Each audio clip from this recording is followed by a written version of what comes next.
my first question, Ty, is do you see Gregorius coming back to the Phillies? I think it's a maybe. I don't think it's anywhere close to being a lock or anything like that.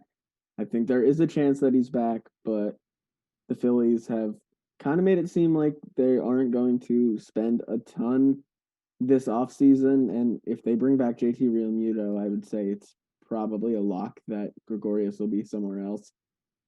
We'll have to see how it plays out, see what the market's like for any player. So I don't think it's out of the question that he would be back, but I don't think it's super likely, to be honest. Yeah, and I kind of agree. I mean, with Real Muto, especially if they re-sign Real Muto, I mean, I don't see them bringing back Gregorius. He's probably the top shortstop available in free agency now. The Phillies do have to make a decision within the next 5 days on offering the qualifying offer and team options. And for Gregorius, it would be, was it $18.9 million qualifying offer? Do you think there's any shot they offer that to him? I think there is, but I also think that he might accept it. So that might, if they offer it, I think it's them wanting him to decline it so that they could get that draft pick. So if they feel like he might take it, I don't think they want him back at that number if they really want to stay under the luxury tax threshold there. So if they feel like he would probably agree to the qualifying offer, I think there's a good chance that they don't even offer it. But if they think he really is going to go hunt a longer deal, a multi-year deal, and he would decline that, even if he would be taking lower AAV in a different deal, I think that then they might offer it if they think he would decline it. But I just don't see them wanting to bring him back at that $18-19 million number.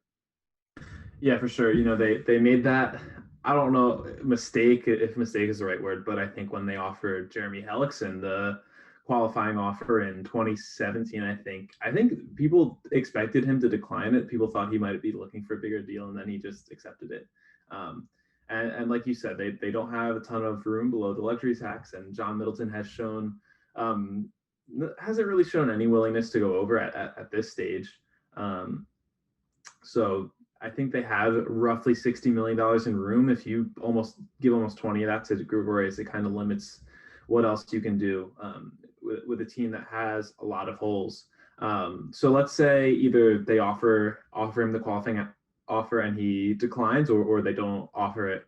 What kind of shorter, maybe 2 or 3 year deal do you think he would be looking for? Or do you think he's looking for even longer than that? 4 or 5 years on a lower AAV? I think he'd probably weigh all of any type of deal there, see what he can get, just because there's a lot of uncertainty about what free agents are going to get during this offseason. But I think he'd probably be in the range for something like a 4-year deal around 14, around what he got this year, I would say. I think he'd probably be worth that, and a couple teams would be willing to offer him that. Yeah, I agree. That sounds about right for a player of his stature. Thank you for watching this clip of the Phillies Nation podcast. You can subscribe to the show wherever you get your podcasts and always stay up to date on everything pertaining to the Phillies on PhilliesNation.com.